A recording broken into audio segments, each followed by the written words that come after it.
¿Qué tal? Les habla Jorge Gestoso. En el programa de hoy, El diario de Agustín, el libro sobre la manipulación mediática de los años de la dictadura de Pinochet en Chile, con otro notable invitado, Raúl Rodríguez, coautor del libro y catedrático universitario directamente desde Madrid. Raúl Rodríguez, una cálida bienvenida al programa. Muchas gracias, Jorge. Raúl, tú has sido uno de los autores del libro justamente bajo el título de El diario de Agustín, una reedición, la segunda edición. Cuéntanos desde el principio para una audiencia que no está familiarizada ni con Chile ni con América Latina, primero, ¿por qué el nombre del libro? ¿Quién es Agustín?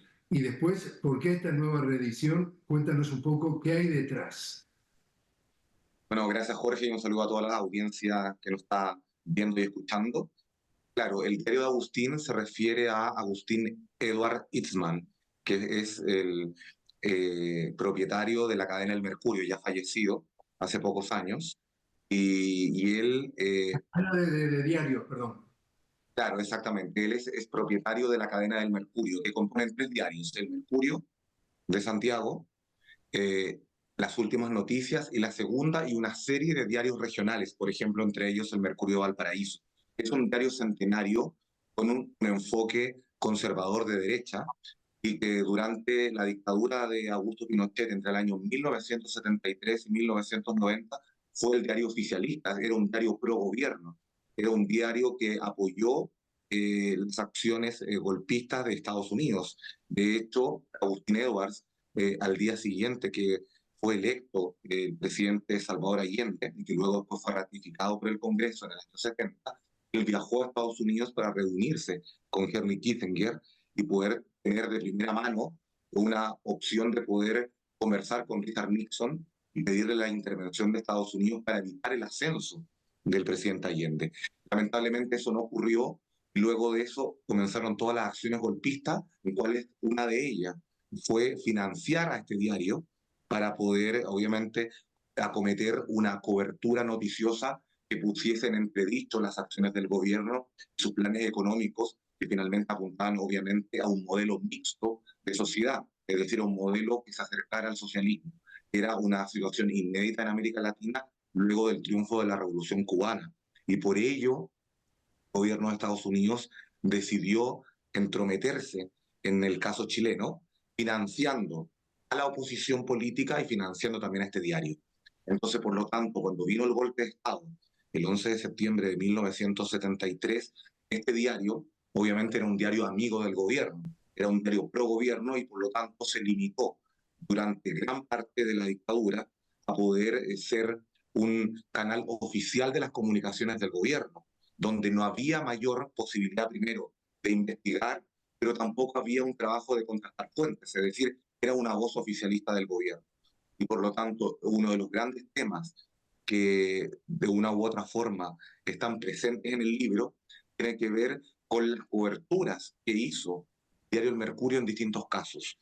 Y en esas coberturas, muchas de ellas están relacionadas con los familiares, con los detenidos desaparecidos. Bien, hasta el año 78, 1978, se dan las primeras evidencias concretas, pese a que ya era un secreto a voces, que habían personas detenidas desaparecidas, además de los ejecutados políticos. En el año 78, es el caso de los hornos de Lonquén, donde se encuentran restos de campesinos que fueron asesinados y luego desaparecidos en unos hornos de cal. Y ahí se encuentran las primeras evidencias donde finalmente lo que negó el gobierno, la dictadura de Pinochet, y lo que también negaba el Mercurio, cuando decía de supuestos detenidos desaparecidos, finalmente se tuvo la primera evidencia para Chile y para el mundo de que los supuestos detenidos desaparecidos no eran tales, sino que eran personas detenidas desaparecidas. Bueno, justamente dentro del resumen de cómo se presenta el libro que tú participaste en su redacción, dice que son 6 estudios de casos sobre el mercurio y los derechos humanos. Y esto me parece también relevante que tú nos ayudes a desarrollarlo. Dice justamente como resumen del libro, la historia no contada de lo que sucede detrás de las noticias, cómo se construyeron, omitieron o tergiversaron los relatos sobre violaciones de derechos humanos en la dictadura. Por supuesto, dos preguntas. Esto ocurrió, pero esto de tergiversar, omitir o también, como le llaman, construir relatos, ¿pasaron y pertenecen al tiempo pasado o esto también en el Mercurio sigue pasando en el día de hoy con una versión 2.0? Claro, yo creo que una de las características que ha tenido el diario El Mercurio a lo largo de su historia es que sabe adecuarse a los tiempos. Entonces, cuando digo sabe adecuarse a los tiempos, en dictadura funcionó como un órgano oficial de la dictadura y luego, cuando llegó la democracia, tuvo que ayornarse para poder, de una u otra forma, transitar también con un lenguaje más democrático. Entonces, hay otra palabra que también puede explicar lo que tú me estás preguntando, que a veces el Mercurio, en este lenguaje, digamos, conservador de derecha, busca traspasar un lenguaje moderado. Entonces, hay una frase que también sintetiza el actual del Mercurio, que a veces las cosas más terribles las dice con palabras más suaves, para tratar de ocultar lo que está detrás y tergiversar la información. Entonces, creo que también este libro es muy relevante porque se dan dos elementos interesantes. El libro se publica su primera edición en el año 2009, es decir, estamos hablando de 14 años después, se publica esta segunda edición y se publica en un contexto muy interesante, que son los 50 años del golpe de Estado en Chile, donde hoy día, efectivamente, lo que nosotros vemos y que es parte del debate del periodismo y de las comunicaciones hoy en día, que tiene que ver con la desinformación, que tiene que ver con las fake news, tiene que ver con lo que también se conoce en inglés, la misinformation, o desinformation o malinformation. Entonces creo que es un libro que si bien nos habla del pasado, hoy nos interpela al presente, tanto al periodismo, a las comunicaciones, como a los ciudadanos de Chile y del mundo, para entender lo que significa hoy día el periodismo y cuál es la importancia de poder informar verazmente y también con criterios de ética periodística. La experiencia personal sobre el tema Chile, tuve oportunidad de hacer una investigación sobre los desaparecidos en América Latina y respecto a Chile, dos anécdotas que quisiera compartirla contigo y también con la audiencia. Entrevistamos a Pinochet y en ese momento, cuando se dan, digamos, estos desaparecidos, según Pinochet, Chile tenía entre 10 millones y 11 millones de chilenos, de pobladores, de habitantes, y lo que dice Pinochet textualmente es, éramos 10 millones o 11 millones, 3.000 no son nada, refiriéndose a que había 3.000 desaparecidos. Y tuve también oportunidad de entrevistar telefónicamente, esto te va a resultar curioso, telefónicamente a Manuel Contreras, la mano derecha de Pinochet, es decir, el director de la Policía Secreta de la DINA. Él estaba ya encarcelado y le pregunté sobre los desaparecidos y me dijo que era un cuento chino, que en realidad los guerrilleros, versión de Manuel Contreras, los guerrilleros en enfrentamiento con las autoridades perdían hombres, perdían gente. Entonces ellos mismos los hacían desaparecer para no mostrar cuántas bajas habían tenido. Tu reacción a ambas cosas, la de Pinochet y la de Manuel Contreras. Bueno, te quiero contar algo, Jorge, también a la audiencia. Hace muy pocos meses, también un político de la derecha o de extrema derecha chilena también ocupó esa misma frase a propósito de la digamos, en el contexto de los 50 años del golpe de Estado, minimizando lo que significaban estas 3.000 muertes de personas que habían sido detenidas y ejecutadas políticas durante la dictadura de Pinochet.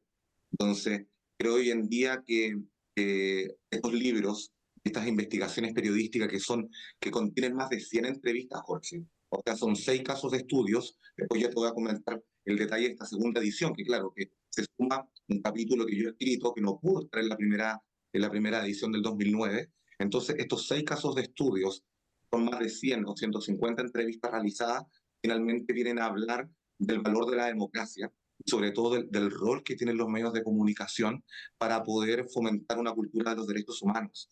Importa tanto la vida de una persona como de 3.000 personas que han sido desaparecidas. todavía en Chile, como ha pasado también en otras dictaduras latinoamericanas, todavía no se logra verdad y justicia, todavía no hay reparación de las víctimas. Entonces, por lo tanto, frente a esta oleada de expresiones y de ideologías de extrema derecha, ponen en peligro los avances democráticos, ponen en peligro esta cultura de los derechos humanos cuando tergiversamos, cuando tenemos poca memoria y queremos olvidar.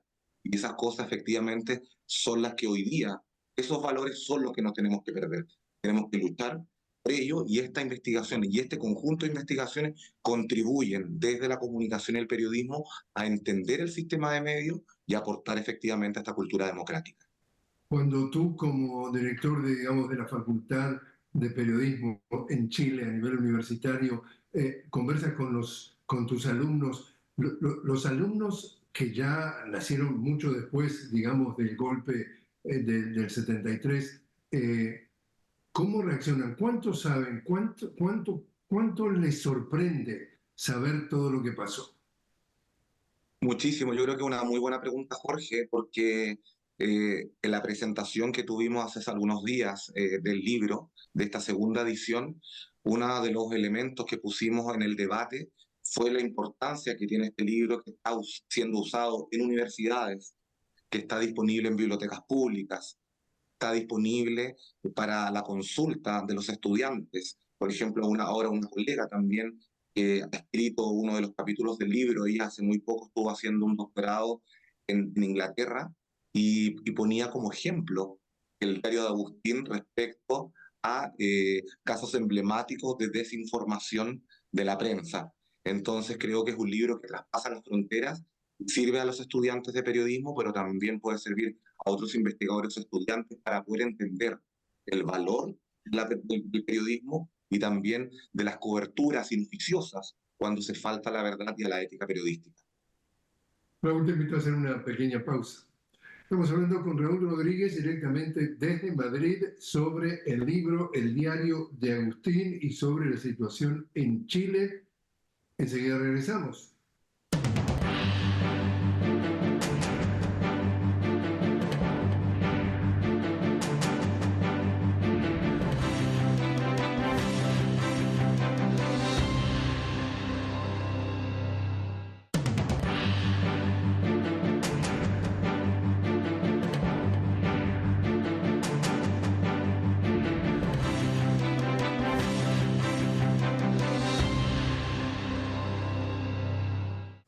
Continuamos hablando con Raúl Rodríguez, catedrático universitario desde Madrid. Estábamos hablando en el primer segmento sobre el libro que contribuyó a escribir entonces Raúl, El diario de Agustín. Agustín, el propietario del Emporio Comunicacional de Chile, del diario El Mercurio y una red de diarios. Y a propósito de lo que ha estado ocurriendo en Chile, Raúl, en días recientes, hubo entonces un plebiscito constitucional, se le presentó al electorado una nueva propuesta de constitución, la segunda en 15 meses, y la rechazó. El 56% del electorado dijo que estaba en contra de esa nueva versión, el 44% a favor. 13 de las 16 regiones dijeron que estaban en contra. Tu lectura de los resultados. Bueno, es un fracaso para la derecha y la extrema derecha en Chile, que recordemos este segundo proceso constitucional que tuvo que conformarse una convención o en un lenguaje quizás más latinoamericano, se tuvo que hacer una nueva asamblea constituyente. Esa asamblea constituyente estuvo conformada en gran parte por la extrema derecha, que es el Partido Republicano, partido más a la derecha que el partido de la UDI y Renovación Nacional, que han sido los partidos tradicionales del retorno a la democracia de la derecha, ya que es una derecha principalmente derecha pinochetista. Y por otra parte, el Partido Republicano más a la extrema derecha, si lo queremos decir así, es más pinochetista aún. Entonces, este texto era un texto aún más conservador. Algunos analistas lo han calificado que incluso era un texto aún más conservador y neoliberal que la constitución vigente de la dictadura de Augusto Pinochet de 1980. Entonces yo creo que hay 3 o 4 ejes que son importantes para poder entender la derrota de este texto.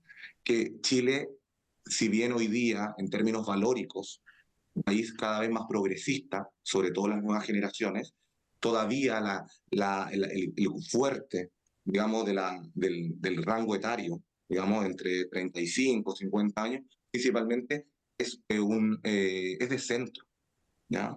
Entonces, no quiso aceptar una propuesta de la extrema izquierda, si lo queremos decir así, o un texto muy de izquierda, en el cual también conjugaron otros elementos muy importantes, Jorge, que empezaron a hablarse al día después de los resultados de esa primera derrota constitucional, era de que los medios de comunicación son dominados por la derecha. Los grandes empresarios son de derecha. Entonces, todo el dinero que se puso de propaganda electoral fue para desinformar a la población, que fue un elemento que es interesante en el marco de otros elementos del análisis. Por ejemplo, una de las cosas más burdas era que se le decía a la gente que iba a perder su casa, porque se estaba, digamos, cambiando algunos elementos del derecho a la propiedad. Entonces, obviamente que si a una persona le llega esa información y cree esa información que va a perder su casa porque se va a aprobar una nueva constitución, obviamente que votó en contra. Hoy, el texto, ¿por qué entre otros elementos fue rechazado? Te voy a entregar algunos, 4 elementos.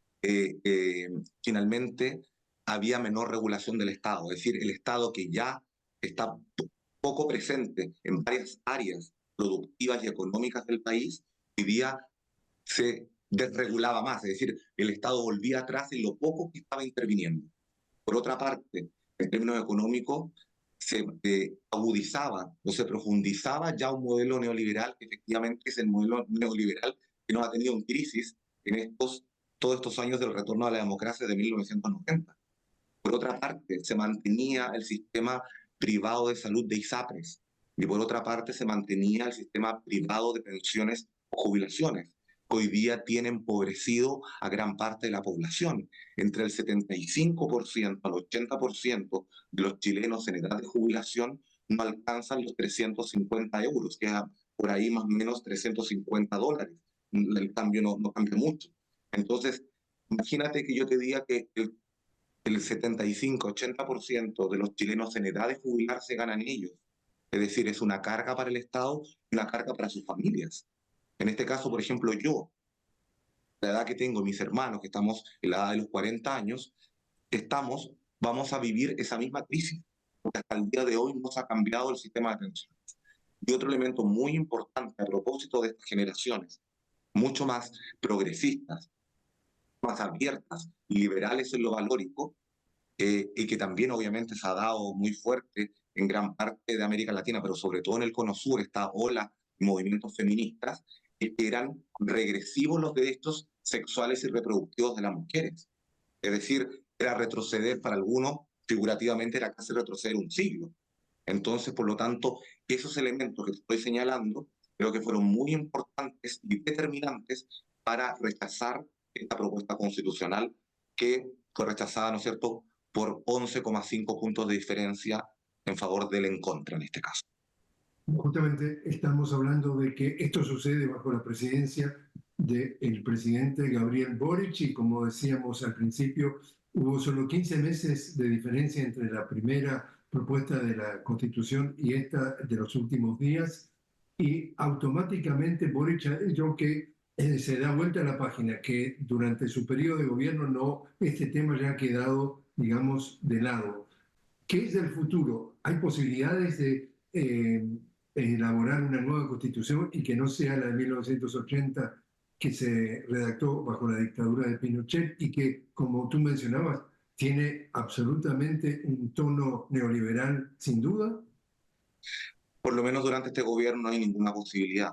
De todas formas, la clase política está bastante dividida. En general, la oposición, es decir, de la derecha y extrema derecha, cierran la posibilidad a un nuevo cambio constitucional. En cambio, dentro de la alianza gobernante, que incluye desde los demócratas cristianos, que es como centro de izquierda, hasta los comunistas, hay opiniones divididas. Los comunistas estarían a favor de iniciar un nuevo proceso, no necesariamente dentro de estos 2 años, porque se ha hablado de lo que se llama la fatiga constitucional, es decir, los chilenos y chilenas estamos cansados de todo lo que ha ocurrido. Entonces, por ahora, por lo menos, no. Hay que señalar algo, Jorge, sí, que si bien es una constitución que nació en dictadura, con un plebiscito que fue un fraude, sin duda, digamos, de la dictadura, eh, ha tenido más de 70 enmiendas desde el retorno a la democracia, principalmente en el gobierno del presidente Ricardo Lagos, que fue del año 2000 al 2006. Por supuesto que está en origen, es una constitución de dictadura, pero esas reformas han intentado subsanar algunos problemas que tiene esa constitución, por cierto, que está en favor de una mirada dictatorial y autoritaria en distintos aspectos de la vida y también de un modelo económico neoliberal. Pero finalmente acá el gran desafío que tenemos es un poco lo que se está hablando hoy día en estas digamos, primeras horas del resultado, en estos primeros días, que tiene que ver con que hay que solucionar temas que son muy urgentes. Y un tema muy urgente, por ejemplo, que va a implicar, si no una gran reforma, es la reforma de pensiones, por ejemplo, que es lo que yo te decía, que es un drama de las chilenos y chilenos que se jubilan después de toda una etapa productiva, que ganen una miseria de pensión y que no puedan subsistir con esa pensión, es un drama humano. Y por lo tanto, eso es una urgencia. Hay algunas otras voces que señalan de que una alternativa a este proceso, dado que recordemos que hubo una consulta constitucional, un plebiscito, donde se ganó por más del 75% de los chilenos que estaban a favor de una nueva constitución. Es decir, ese deseo que fue tras el estallido social de 2019, ese deseo yo creo que en el fondo se mantiene. Lo que pasa es que, claro, se rechaza un texto de izquierda, pues se rechaza un texto de derecha, pero no hay que olvidar la base de que la mayoría de los chilenos quiere una nueva constitución.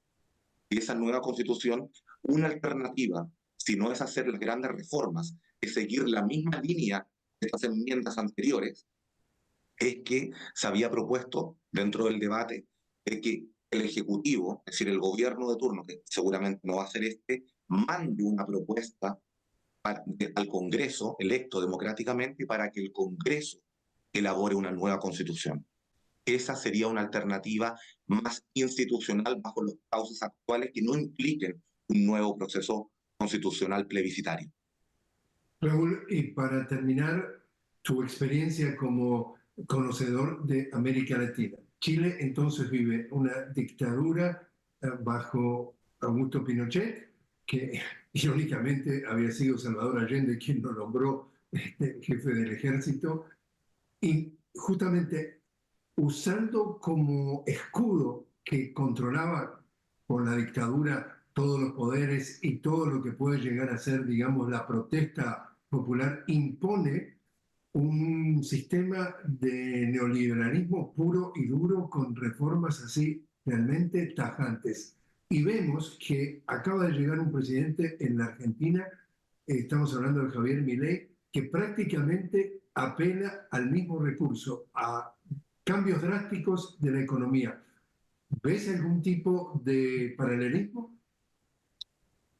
Una gran paradoja, ¿no? Yo creo que sin duda hoy día en un mundo cada vez más global estamos muy preocupados por la situación también que se vive en Argentina, ¿cierto? De hecho, en relación con Milei, el, el triunfo, en este caso del en contra, es un alivio, ¿ya? Es un alivio para nosotros, porque si hubiera ganado el a favor, estaríamos en la misma línea de lo que está ocurriendo en Argentina. Hoy día las noticias que tenemos en términos económicos, que es para el ciudadano común y corriente, que los precios en Argentina de la canasta están subiendo al menos en un 50%.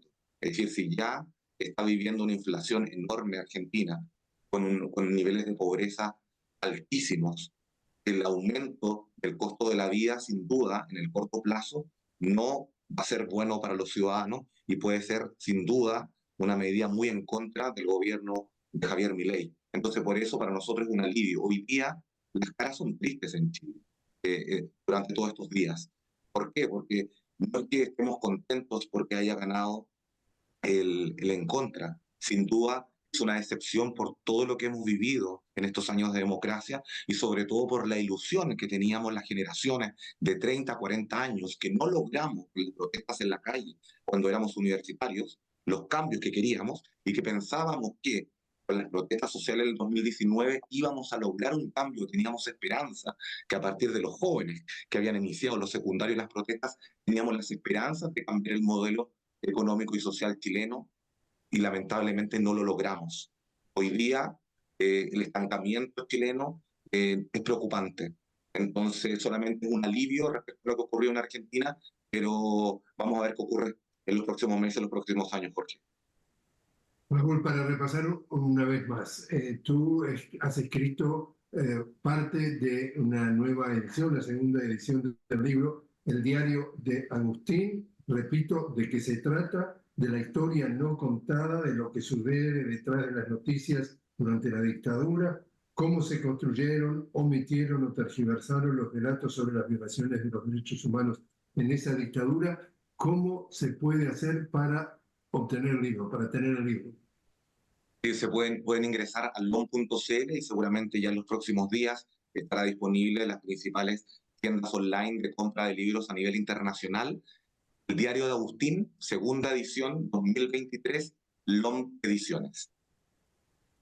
Raúl Rodríguez, muchísimas gracias por haber estado con nosotros. Muchas gracias a ti, Jorge.